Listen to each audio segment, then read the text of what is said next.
was 12 uur in Venlo. Het was tijd om naar huis te gaan. En iemand zei, hey, loop eens mee. Het is hier nog niet gedaan. En ik keek er aan en ik schrok ervan. Ik had u jaren niet gezien. Je was toch mooi, net zo mooi, net als toen in het begin. Op het Kerkplein in november zag ik u voor de eerste keer. De wind die weide door en ik zag het gevaar. Ik zag mijn hand al in die hand en ik dacht, loop door, loop door. En onderweg heb ik mezelf verteld, het is niet meer dan een blad dat velt.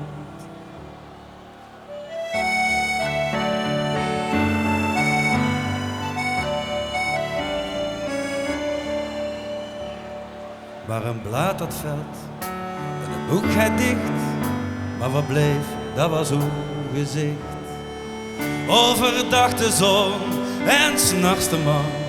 Ik kon uw ogen niet meer staan. Ik dacht meer aan u dan aan mezelf. Ik dacht uren aan een stuk. Wat is dit nou, mooie vrouw? Dit is weggegooid geluk. En 's nachts in bed slaap ik net, komt hij op bezoek bij mij. Mijn bed is koud, mijn kamer koud en ik droom hard als staal. Maar die is zacht, als dons, als vacht en ik draai me om die heen. En in uw arm word ik warm en droom mijn mooiste zin.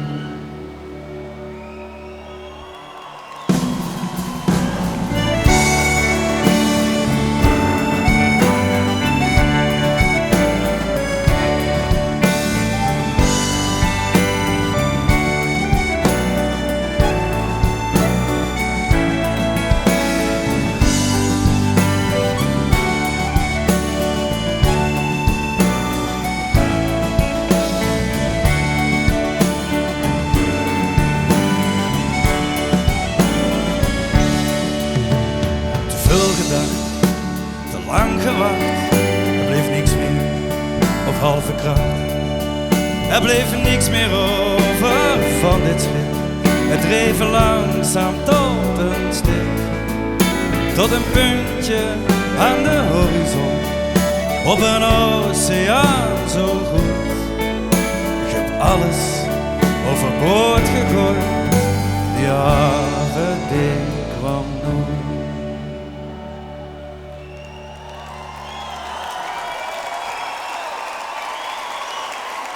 Het was 's morgens vroeg in Venlo, tijd om naar huis te gaan. Ik keek er aan, die keek me aan, van zie ons hier nou staan. Ik pikte in hand en lachte, want hoe een gezicht en hoe een naam. En hoe je keek, je haar wegstreek toen de zon aan de hemel kwam.